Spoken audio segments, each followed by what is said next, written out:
First of all, welcome to my talk about dialogue systems. And first of all, I would really just like to say it's great to be here. It's great to have a conference like Narrascope.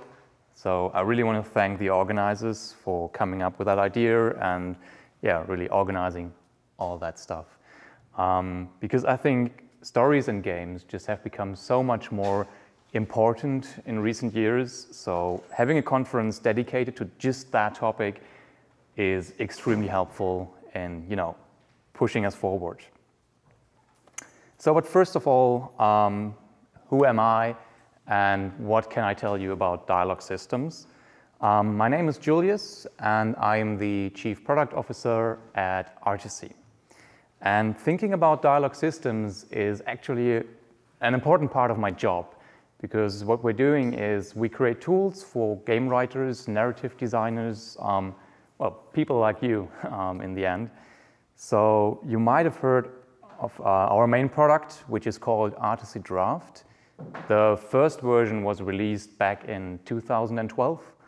And it's a software to create branching stories, branching dialogues, and just basically to manage all kinds of narrative game content. It's used currently by teams such as these and a couple of others, especially the bigger ones I'm unfortunately not allowed to talk about because of NDA and stuff like that. But yeah, we're in our third major edition right now, but this talk is not about our tool, so don't worry, it's not a sales pitch. In my free time, I'm also working on a very dialogue-heavy indie game called Black Falls. That's also why I think a lot about dialogue systems and how we might improve it a little bit in the future. So first of all, I would like to talk about why I think a talk about dialogue systems is important. I'm working for Articy for more than 8 years now. And in that time, I've talked to a lot of game writers, narrative designers, game designers, you name it. And usually I like to ask about the problems, about the pain points of storytelling in games. And the one point that always, or nearly always, comes up is that working with dialogue in games is incredibly hard. You have the writing effort, first of all, especially if it's branching, if it's interactive. It's a lot of content you have to create. Then you have a localization, you have voiceover, and finally you have the implementation in the engine you're using. So the question is really, is it worth all the effort? Because in the end, oftentimes what marketing is showing in a trailer for the game is how you shoot people in the head with cool explosions in the background.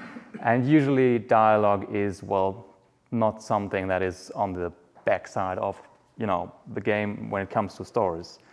And I know that even today, where story is really important, a lot of people in the industry still think we need engaging dialogue only to avoid basically this.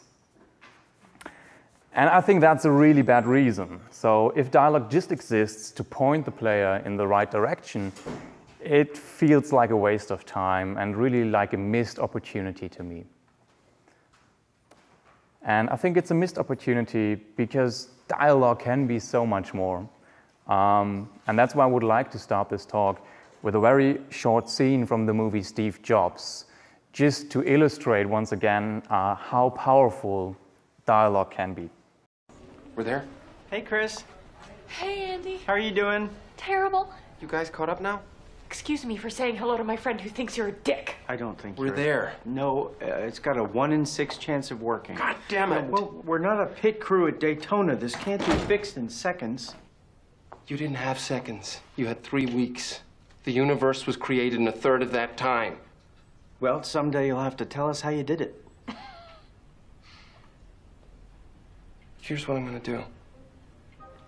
I'm gonna announce the names of everyone who designed the launch demo. I'm gonna introduce everyone and ask them to stand up. The bag was designed by Susan Kerr.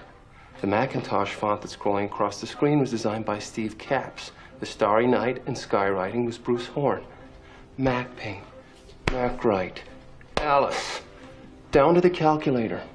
And then I'm gonna say the voice demo that didn't work was designed by Andy Hertzfeld.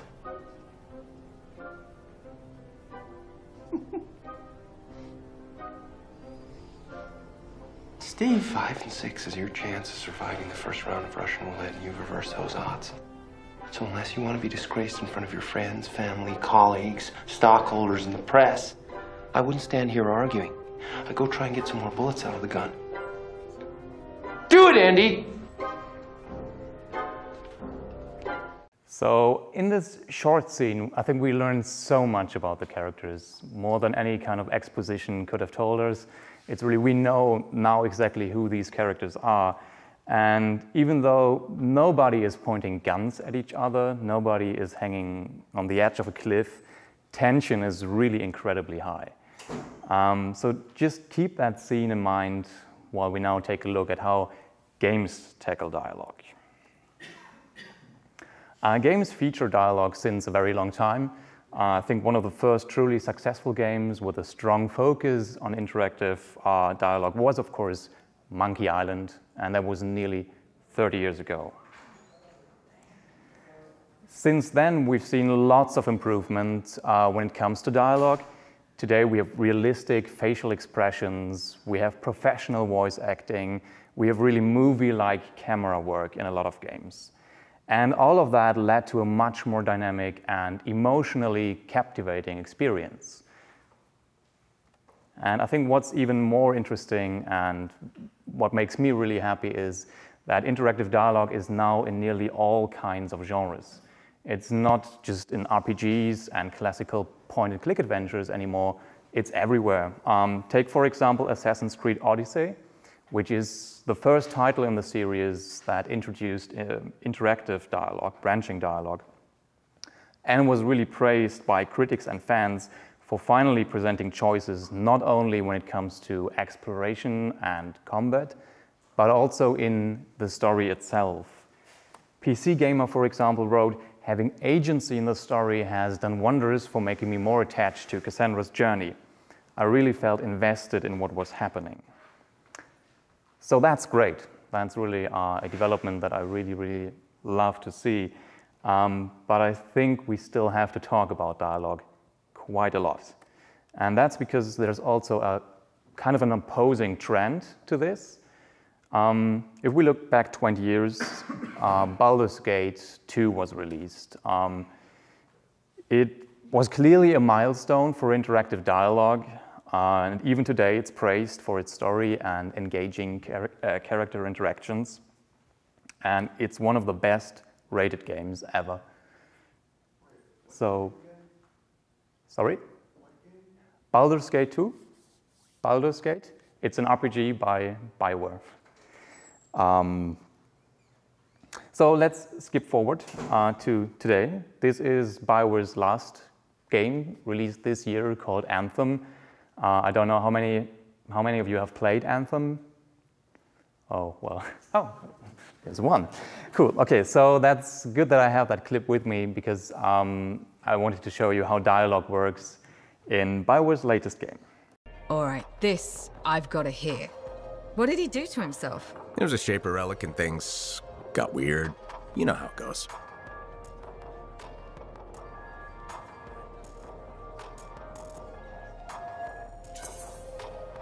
They're completely different people from the guy who tore up your bar.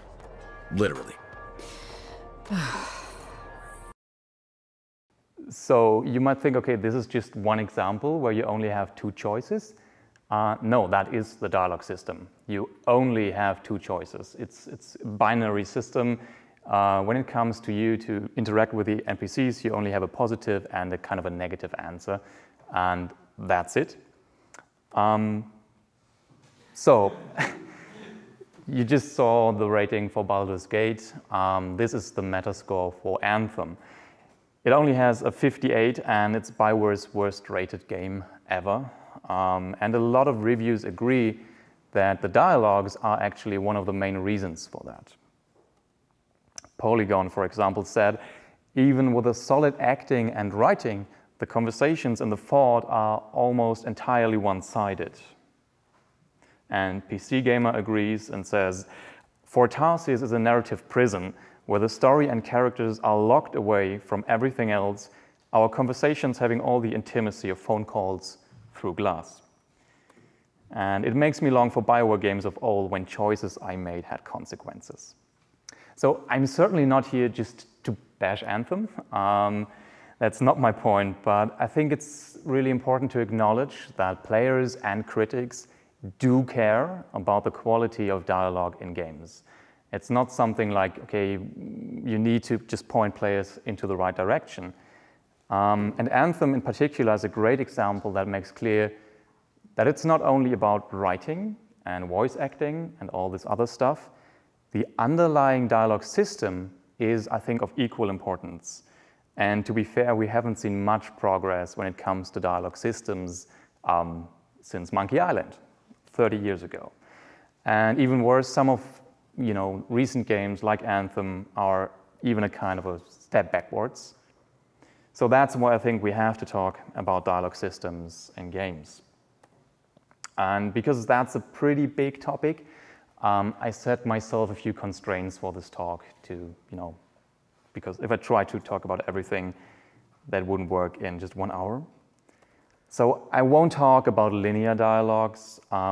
I won't touch the topic of parser-based procedural systems. That's a huge topic on its own, and it's super interesting, but I will not manage to talk about that today. I will not really talk about camera work and all that kind of stuff. I think if you look at television and movies, they are great inspirations for that, and quite a lot of games have figured out how to do that very, very well already. And I give my very best to not talk about the quality of content and writing. For one, that's highly subjective, and it's just my opinion, and maybe you would completely disagree. And on the other hand, I would really like to just focus on really branching reactive dialogue, authored dialogue, and especially the systems and mechanics that drive these, that are underneath. But in order to talk about dialogue systems, I think we first have to clarify what makes a dialogue a good dialogue. So what are the criteria for that? Of course, you can find dozens of criteria for good dialogue, but for me, there are 4 that are really, really important and that stick out. And the first one is pacing. Aaron Sorkin, who won an Oscar for Best Screenplay for The Social Network, and also wrote the scene from Steve Jobs you've just seen, he said about dialogue, make it sound good, make it sound like music. And we all know that music needs rhythm. And yesterday we had a talk about how to write interactive fictions like a pop song. So this metaphor of rhythm, I think, that will come up very often. And it's just true, we need rhythm, we need a good pacing to have a very engaging dialogue. The second criterion for me is authenticity. Because if we don't think that the characters are believable, chances are very low that we're interested in what they're saying. So we need systems that create believable, authentic characters. And that's pretty obvious, but storytelling is based on conflict. Without conflict, there is no drama, and because of dialogues should enhance the story and push the story forward, they also need to create some kind of conflict. And this one is completely unique to games. We can't look to movie, television, whatever, to find inspiration for that. It's agency, which is the level of control the player has over the game world. It's the feeling that my choices matter. And I think because it is unique to our medium, this one is in particular important, and we'll come back to that. First of all, I would like to start with pacing, because this is the category that has seen the most improvement in recent years, and there are quite a lot of examples that we can look for to find good inspiration. One development that has led to better pacing in recent years is that less and less games use hub structures to drive their dialogues. Because in a hub, you usually can choose all the options offered, one by one, one after the other. And that's very unnatural. Usually in a conversation, we don't just, it feels very much like an interrogation. Like only the player is driving the whole dialogue, and that's not how it works in real life. Alexander Freed, former BioWare writer, framed it very nicely, I think. He said, at their worst, hubs turn NPCs into information vending machines, where the player feels obligated to punch every button just to get each available tidbit of data. And in Skyrim, and I think especially in all the Bethesda work, you can still see a lot of hub-based dialogues. And they have some advantages. We will come back to that.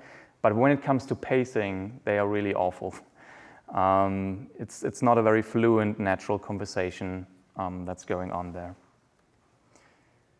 So this is why I think waterfall structures are so popular today, because they feel so much more natural, and because of that, they lead to more believable characters.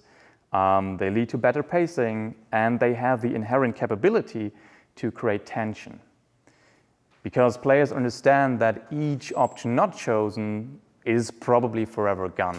They don't have a second chance. If they don't decide to pick that option now, it's gone. The conversation will move on.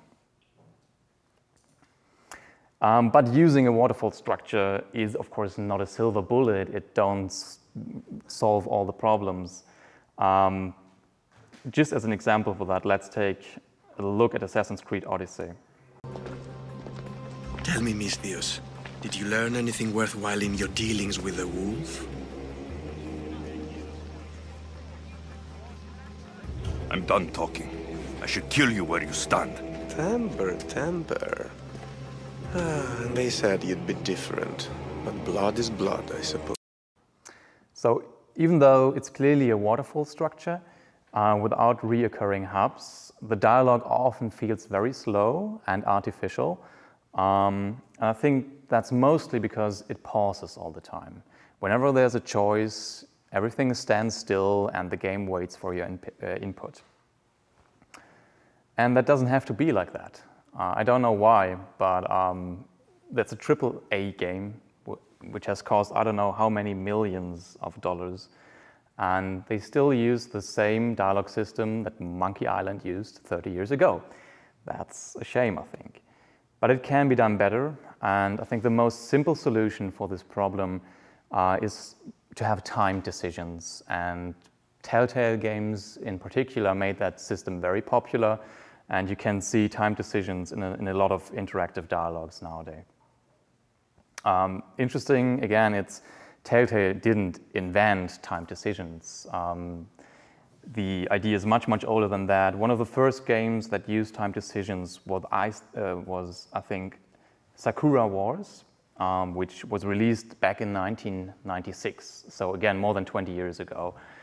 And while timers are great to create tension, and they reduce that weird, awkward silence in between, they can be very difficult for non-native speakers or just slow readers.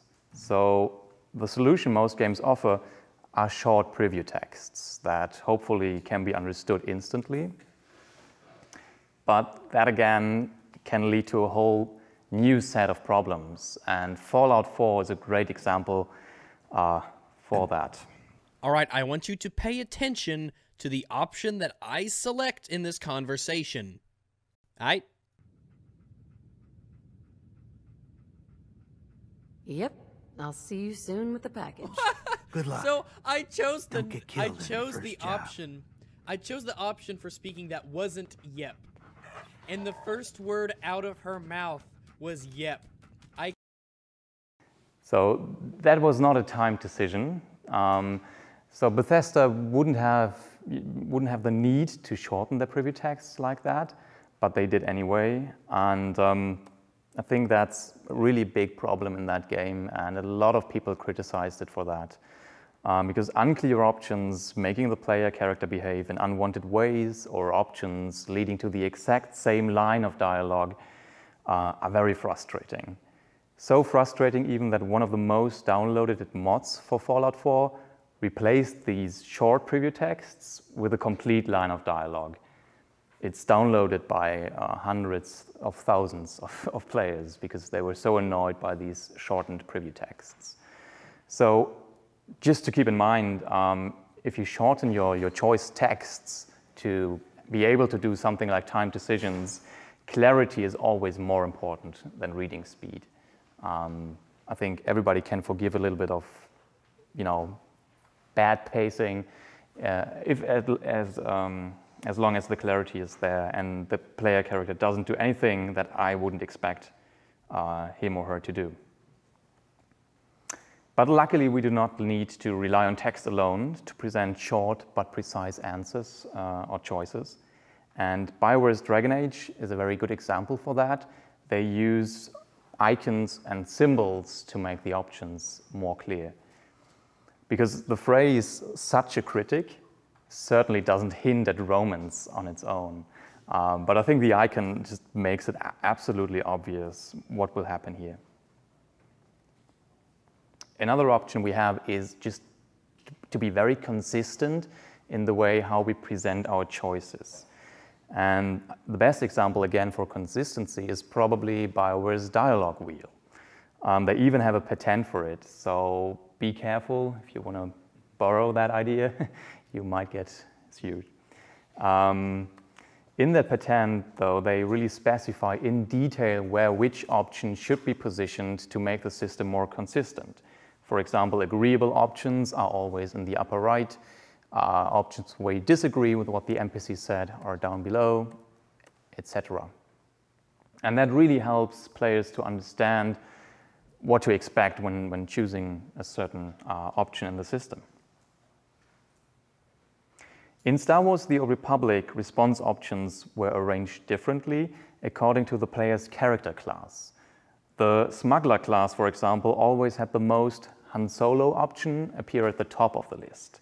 So lazy players could just pick the first option to experience a very classic interpretation of that character. And that's great, I think, because at least I know what to expect when I choose that. But the dialogue wheel, like any pattern-based system, can cause its own problems. And I think the most important one is that writers can feel forced to stick to a very repetitive set of options, which can be very boring for the player and also feels much more artificial. So the difficulty, I think, is to create a consistent system with enough flexibility to make it feel not too systemic. And that's really, really tricky. Another game that uses consistency to speed up the decision-making process is Alpha Protocol. Their so-called stand system placed answers at certain positions based on their attitude, for example, professional or aggressive.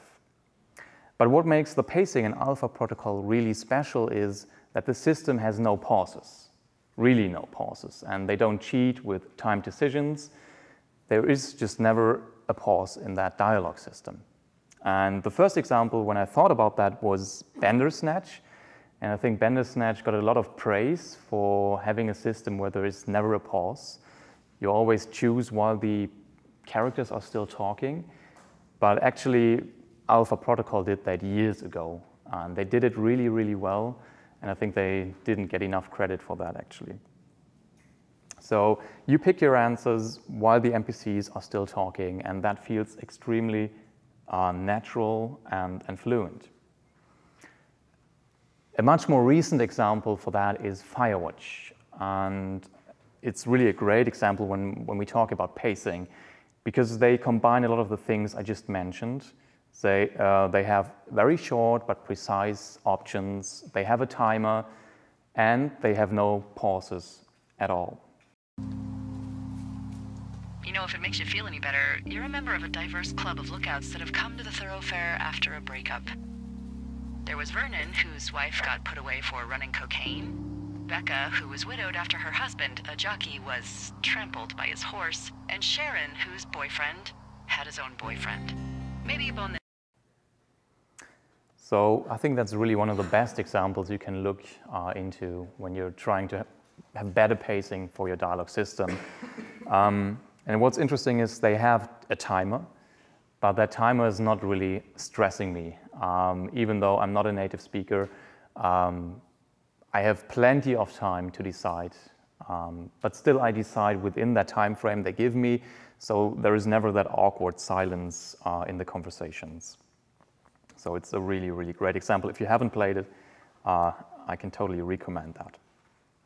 Another way of keeping players engaged, even though there are pauses in the system, is Heavy Rain's moving thoughts system. By simply displaying options more dynamically, it urges the player to respond quickly, and it keeps up tension. You are the Antichrist. Put down the gun, I shall Nathaniel. dispatch you to your father in hell. He is the son of Satan. He was sent to Earth to destroy us. For Christ's sake, shoot! You're not gonna kill the Antichrist with a revolver, Nathaniel. He's much too powerful for that. Antichrist, my ass! Get that gun out of my face! Lieutenant Blake is gonna leave our planet right now and return to the realm of shadows. Creature of darkness, I do beseech you to return to the realm of shadows and leave our Nathaniel in peace. So again, though, there can be drawbacks, and probably the biggest one is an accessibility problem, because these moving texts can be very hard to read for a lot of people. So if you're doing something like that, be careful. Maybe at least offer an option to disable these animations. So yeah, the accessibility issue is certainly there. But still, I think it's an interesting way to just keep up tension by just presenting the choices much more dynamically than usually done. Yet another way of increasing tension is Mass Effect Andromeda's impulse action system. And even though I'm not a big fan of the overall storytelling in Mass Effect Andromeda, I said something about the quality of content and writing. But still, this little detail is really something I would love to see in more games. Tall as you are. Guns on the ground.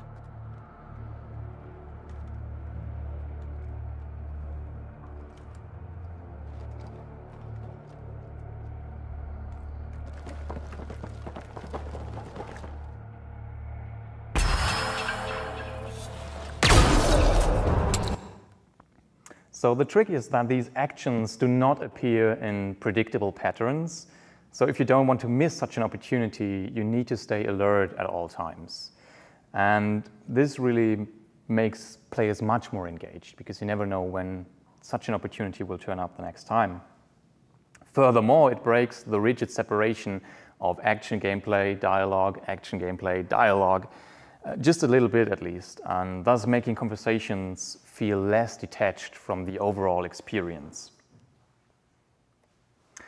So while there are quite a few good approaches when it comes to improved pacing of dialogues through the system, it's much, much harder to find good examples for increasing authenticity by the design of your dialogue system. In 2017, Project Horseshoe, which is a gathering of game design veterans, I think they come together every year to discuss a specific topic, and in this year they discussed the topic of dialogue in games. And one thing they found was this, that usually NPCs have no agency. They respond in pre-programmed ways, and this makes them feel like marionettes, which destroys the illusion of interacting with another character. And I think that's absolutely true. But I think oftentimes when we talk about games, it's more about the illusion of choice. It's not about real choice all the time. And I think the same is true here. It doesn't have to be real agency. Oftentimes it's just the illusion of agency. As long as it is believable, it's fine. So I don't think that we need a completely, advanced AI, for example, that drives the NPC decisions. The illusion of agency for NPCs would be probably already a very big step. To create more believable characters, one way to do that is to give them their own agenda, basically to give them a life of their own. And a great example for that are the NPC conversations in the camp in Red Dead Redemption 2. Come on, Jack. Read for me, little. I'm hungry, Mama. We're all hungry, son. Just try reading. Later. Okay. Go have a rest now. We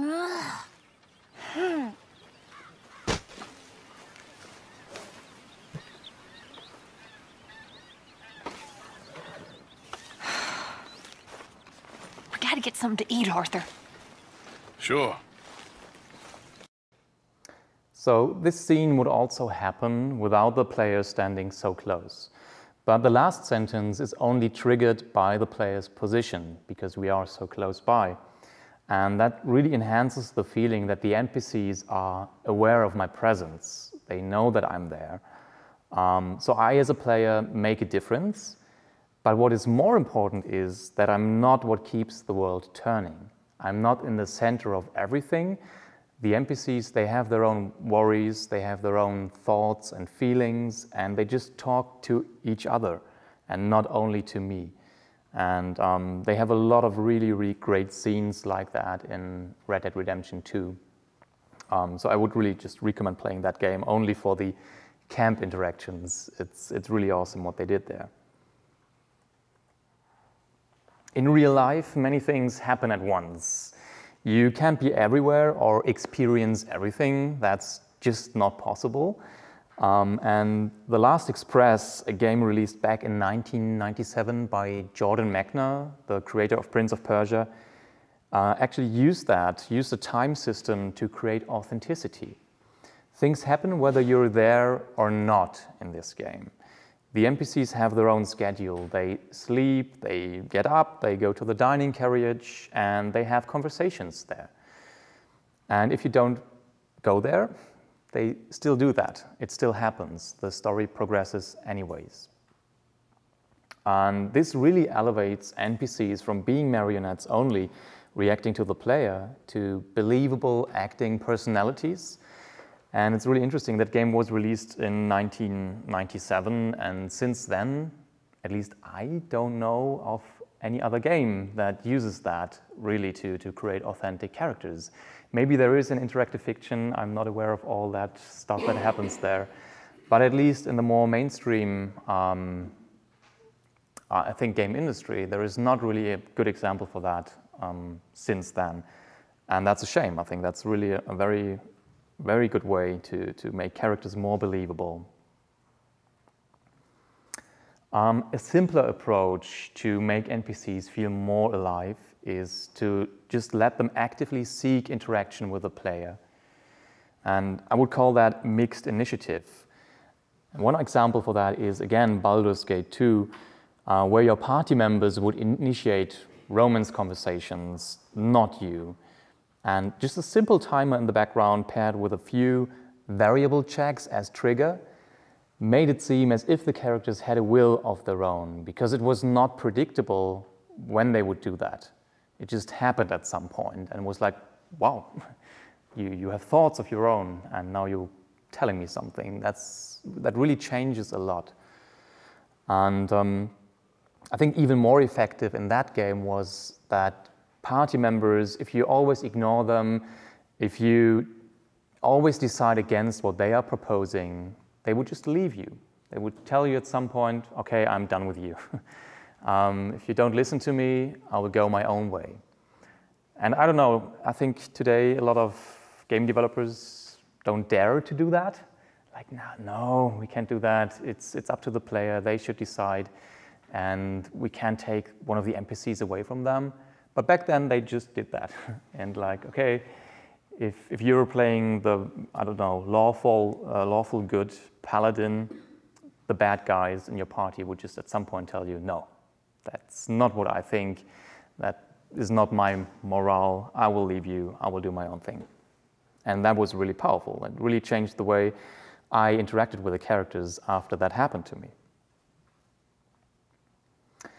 But to be honest, there was one thing that could lead to really awkward situations in Baldur's Gate, and that was because the characters didn't have a really good knowledge about the game world, about what has happened so far. And that led to situations where, I don't know, you slaughtered thousands of orcs, all of your party members are diseased, injured, whatever. It's a really bad situation. And then one of the characters comes to you and declares her love to you. Like, okay, why not? Maybe not the most appropriate situation. And that really happened quite a lot. And I think a game that does that so much better is, again, Firewatch, because they have a system where the characters know quite a lot about the game world. They know everything that has happened so far, and that really influences how they behave and what dialogue choices they have. In Firewatch, dialogue lines are selected by a system that tries to find the line with the most matching requirements. So they don't have a traditional dialogue tree, they have a completely different system. And how that works is, I think, best explained with an example. On day 2 of the game, the NPC Delilah would start a conversation with the player. But it makes a huge difference how much the player already told her about his wife, Julia. If Delilah knows nothing about Julia, you get a pretty generic statement about relationships, like this one.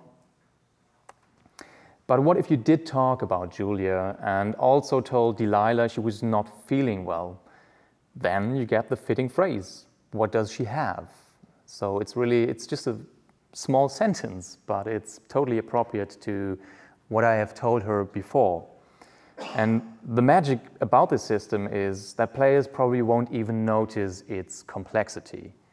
It's very invisible in a way, but still it really makes me feel that all the choices I make matter and they have consequences, and the NPC respond to me in a very natural way. And because I have the feeling that my choices matter in that game, it also is a great example for enhancing player agency by the design of your dialogue system. And that brings us to our next topic, which is agency. So I think the most prominent example is probably hinting at consequences as done by Telltale. Clementine will remember that. I think this phrase almost became iconic for story-driven games.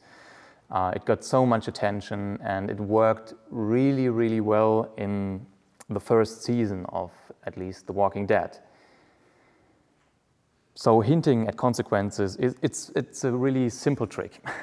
Just telling the player, okay, what you just did will have a consequence later on. But it also showed that you need to deliver on the agency you're promising. And I think that was kind of the problem, at least for me, in the later Telltale games. And a lot of people in the press, I think, saw that equally. For example, Game Informer said at one time, "I can't help but feel a bit deceived. The Walking Dead had me believing that I could save characters from death. After multiple playthroughs, I realized characters' fates were etched in stone."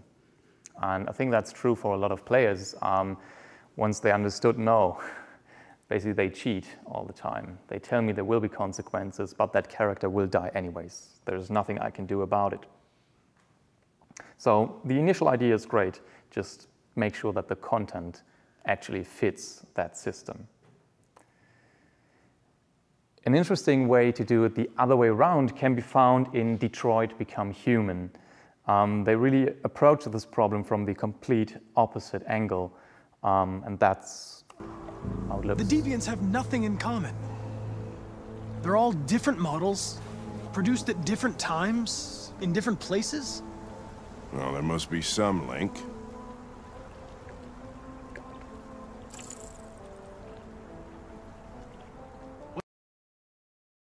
So it's really subtle. I don't know if you even saw that. But there is a small unlock animation, and I don't know if you heard it, a small, very, very short sound effect. And with little effort, this system really creates a feeling of accomplishment and illustrates clearly that choices have consequences. So instead of telling me up front, like there will be a consequence later on, they tell me, okay, this is a consequence of what you did before.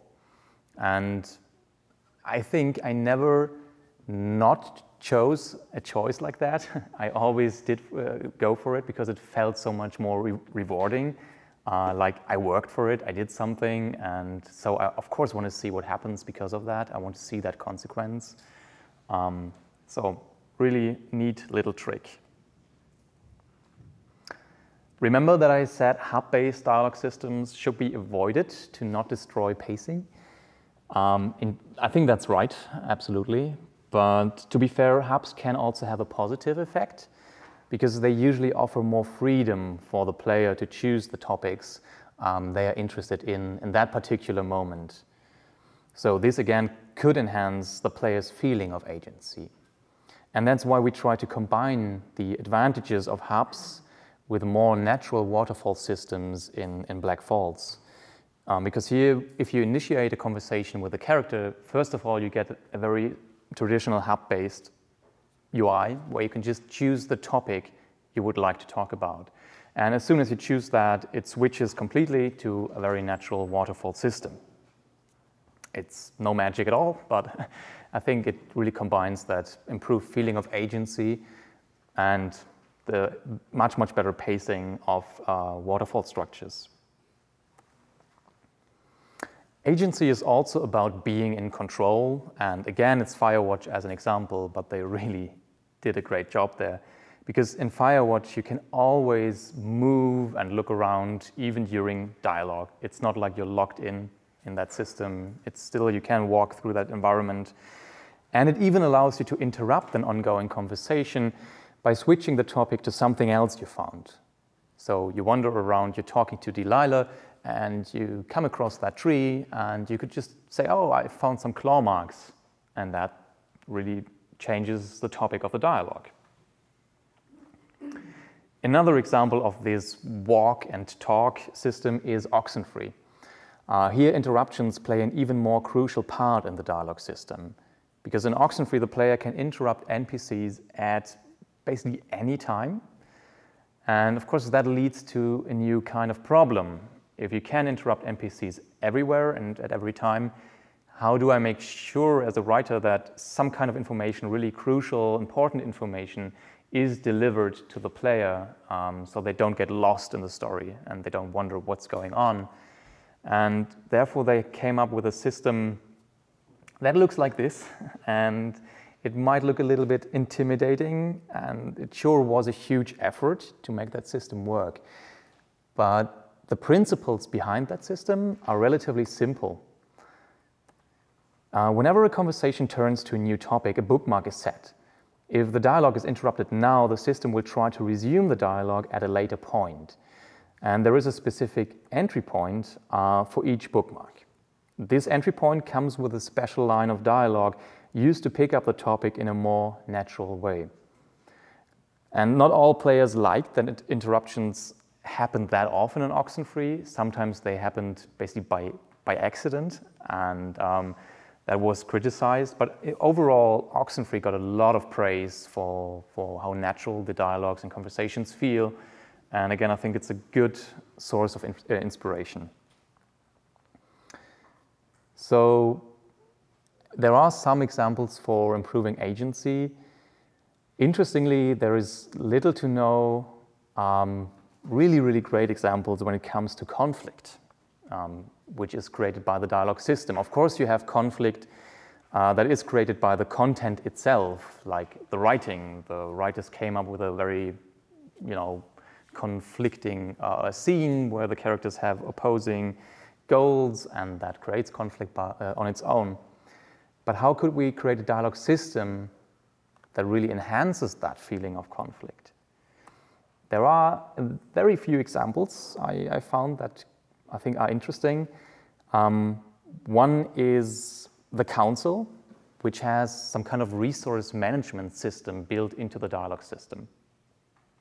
They call this resource focus, and it certainly makes you think, do I want to spend my 5 points now to get that that piece of information, or do I want to save them to maybe convince someone in an even more important conversation later on? So it's really, it creates a conflict for the player, not so much for the player character, but for me as the player.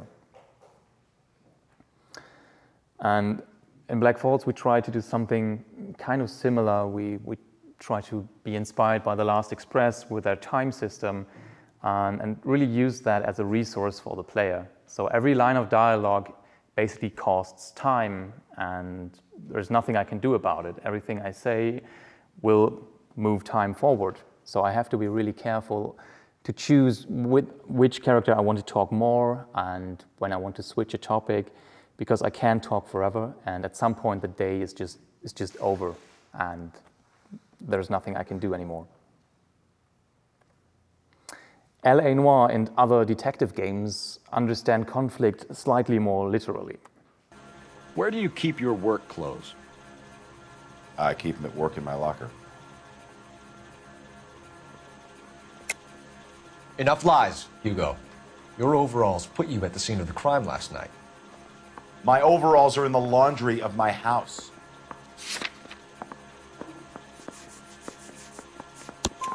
Green overalls, blood-stained, with the initials HM found in the trunk of your wife's car. So interrogation dialogue systems feel very game-like because you can actually win or lose a conversation. And players probably think twice before choosing one of the options, and they are much more focused on what is being said, because in the end they have to judge, was that the truth, was it a lie, do I have some kind of evidence that contradicts with what I just heard? So they are really, really engaged in the dialogue itself. And if we look at game mechanics to integrate into our dialogues, another great example is just having puzzles inside of the dialogues. And Phoenix Wright Ace Attorney does that all the time, basically.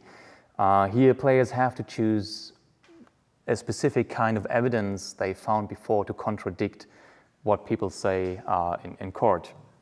And it's super simple. It's just like that. Some kind of menu pops up and you have to choose the evidence. But again, just by having a variety of input mechanisms available inside the dialogue system, I think makes it much more interesting, much more engaging, and these kind of decisions feel more important than just choosing a line of dialogue. So having a different UI to, choose an option could maybe already enhance engagement.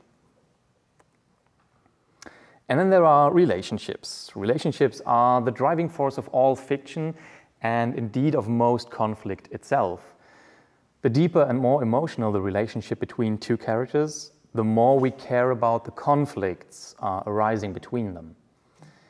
And while relationships are, of course, part of the stories we tell in games, it's usually only within the content.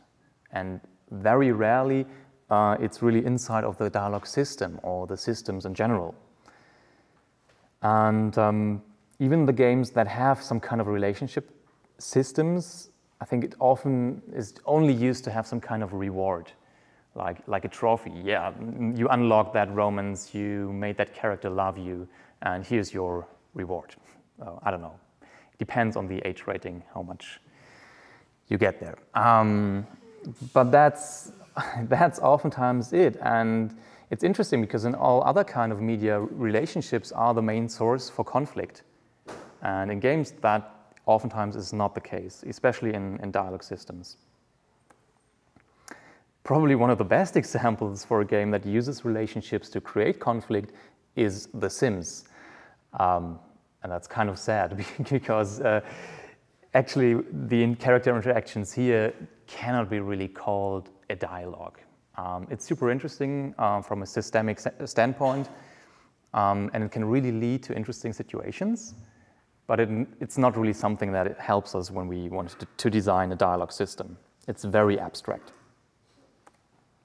More concrete are the romance systems in BioWare games, and they usually have some kind of value to track a relationship between an NPC and the player character.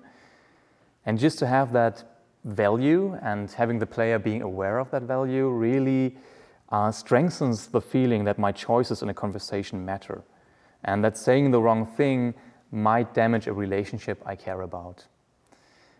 But I think BioWare's attempt at portraying relationships often feels very artificial and shallow. One example in particular is the approval system in Dragon Age Origins. Here, the conflict within dialogue is undermined by giving players the option to simply increase the approval rating by making gifts to the NPCs. So I could just, insult an NPC and never really listen to them, be really a complete asshole, and then I give them a kitten, and hey, we're friends now, right? That's not how relationships work in real life. And again, it's not really used to create some kind of conflict. So I think that's really a missed opportunity. Also, we had that example before, and I think it's a great way to help players understand that this is a romance option, that they know what's going on here. But in real life relationships,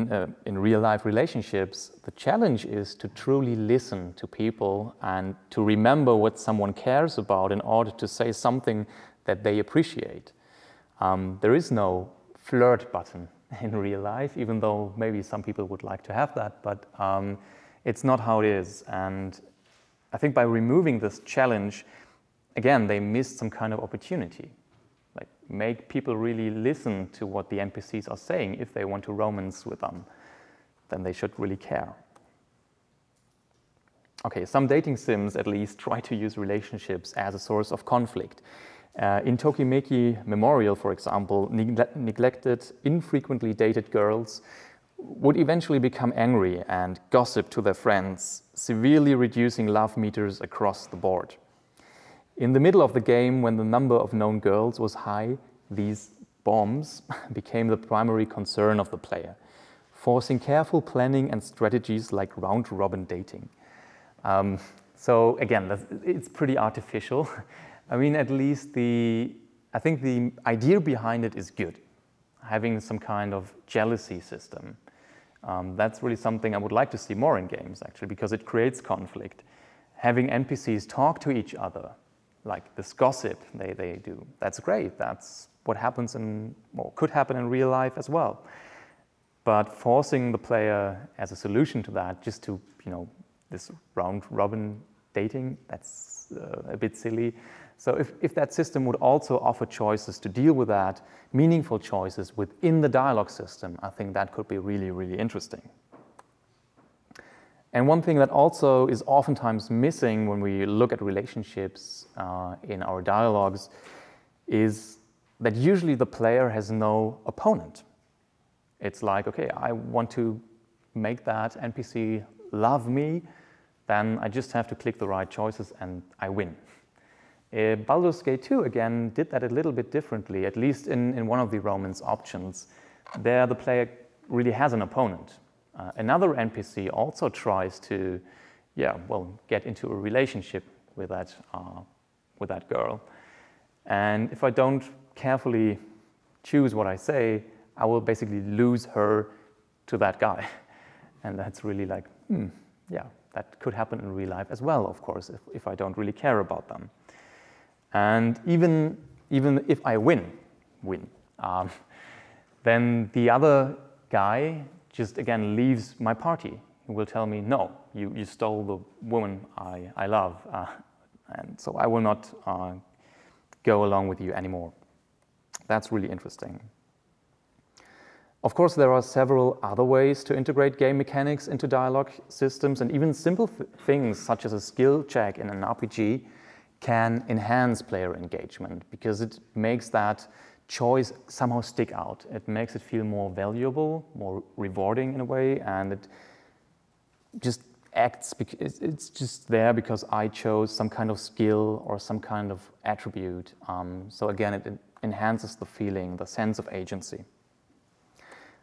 But, and that's really important, if we do that, be careful, because the greater the sense that a player can win a conversation, the more we engage the analytical, calculating parts of the brain, which presents a barrier to empathy. That's again a finding from the Project Horseshoe group in 2017. And I think that's absolutely true. If we want to tell a good story, we have to be careful what we're doing there. If it's too systemic, if it's too artificial, then I will not really care about what's going on anymore. So we have to find a good middle ground. And adding elements of conflict to a dialogue system can work, but I think only if it really fits the setting, like the interrogation example in a crime story. That really fits perfectly. Okay, that brings us to the conclusion, which is 30 years after Monkey Island, truly engaging dialogue systems are still the exception. If we look at most of the current games right now that have branching dialogue, they really use the exact same system we have since at least 30 years. But I think also all these kind of little examples show that the design of a dialogue system has a significant impact on pacing, authenticity, conflict, and agency, and probably a whole lot of other good things as well. And sometimes it's not really a huge effort. Sometimes even a little animation and a sound effect can have a big effect.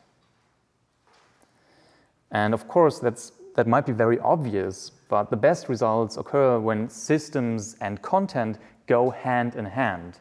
If they really form a unit, if it really makes sense to have that system to support the content. So I think the time is right to start designing our dialogue systems with as much attention to detail as we do with our combat systems. So that's it. Thank you very much.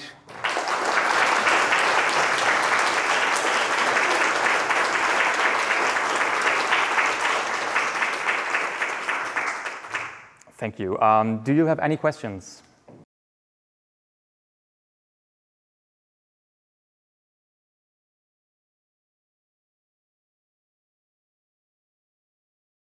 Yeah, absolutely. I think everything that can enhance the feeling that the NPCs know what's going on, if they know what the world is like around them and they comment on that, and especially if they comment on changes in the game world, like the player did something, I don't know, something has changed, and they have some kind of comment on that, that's absolutely helpful. And yeah, all this, I mean, I could do a whole talk just about bark systems, like these little things you hear when you go around towns in an RPG and all the characters just having some kind of small talk going on.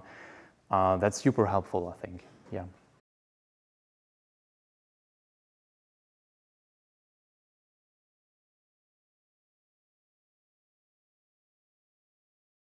Actually, the one example I had in this presentation, The Council, I think it's a very unknown title. I don't know if anyone has played it. Probably not. The thing is, the story is actually not really great, but the system is really, really super interesting. They have kind of conversation battles in that game, and they call it a confrontation, and you have to convince the NPC of something, and it really feels like combat. If you say something wrong, then you lose that confrontation. The cool thing is that it's not like game over in that case. The story moves forward. But the player has also kind of abilities. And all the abilities in the council are dialogue focused. So I have like, what's a good example? I have an analyzing skill, for example. So that helps me to detect the weakness of someone else. For example, if he or she is immune to some kind of topic. That's really interesting. So I really recommend taking a look at the council. They did exactly that.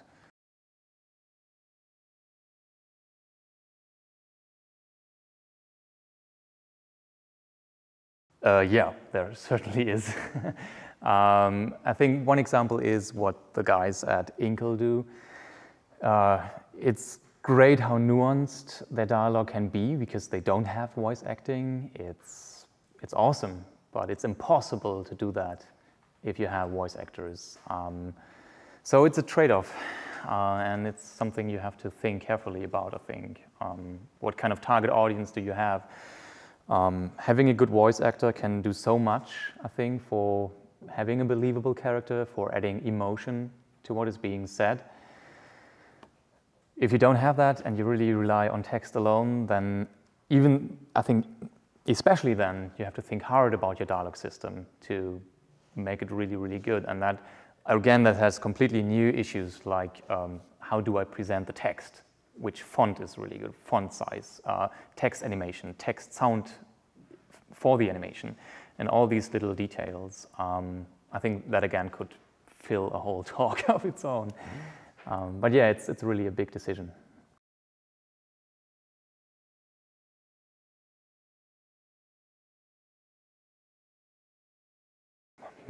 Good question. I'm actually not aware of any good examples, to be honest. I mean, what a lot of them just do is they pick a default option. And usually the default option is the most harmless option. Like, it doesn't destroy anything, usually. So, but no, I think that's really something we should be more careful about, and really think about more diverse audiences. Probably one of the reasons for that is that most game developers are native speakers or really good at English, and they might just not, think that's an issue. But if you test with a diverse group of people, and especially non-native speakers, and just people that have maybe reading problems, then I think that would be very obvious that you have to think about that. Yeah. I personally had a really hard time with Alpha Protocol because I felt like the dialogue timers were very fast. Yeah. And it led me to having to... That's totally true. And yeah, I think that's the problem with Alpha Protocol. As much as I like the idea behind that system, they got a lot of critique just like that. I think one of the best examples, again, is Firewatch. I mean, they don't have that super high tension environment. You just walk around through nature, and it's a very calm game. So they have very long timers usually. But I think it would be very interesting if, as soon as tension gets higher and you're in a more stressful situation, if the timers would get a little bit shorter. There are games that do that. I think the timers in the Telltale games, they are not all the same length. So yeah, that's something you can play around with. But I think really having some kind of accessibility option, like turn off time decisions or make them double the amount of the time or something like that, would be really, really helpful to just avoid that problem completely. Yeah, I think a lot of games like the Telltale games, like waiting out the time is often an option. Yeah, that's true. I really like that when systems do that. Firewatch and Oxenfree, for example, do it as well. You always have the option to not say anything, and the conversation will move on anyways. So yeah, I think that's a really good design decision. Yeah. So in interactive fiction, especially in person-based interactive fiction, there's often... There probably are a lot more, but right now I can't really think of anything that would be a great example. But I think that can be a really powerful thing to just change the UI, basically, how the player interacts with the dialogue system. But no, I can't really think of a good other example right now from the top of my head. Maybe if we chat later, maybe I can come up with something else. In general, if you have any other good examples for dialogue systems, I would really love to hear about them, because I just don't have the time to play all the games out there, of course. So if you have anything, please approach me. Please just catch me later and tell me all about it. I'm really curious. Okay, so thanks again.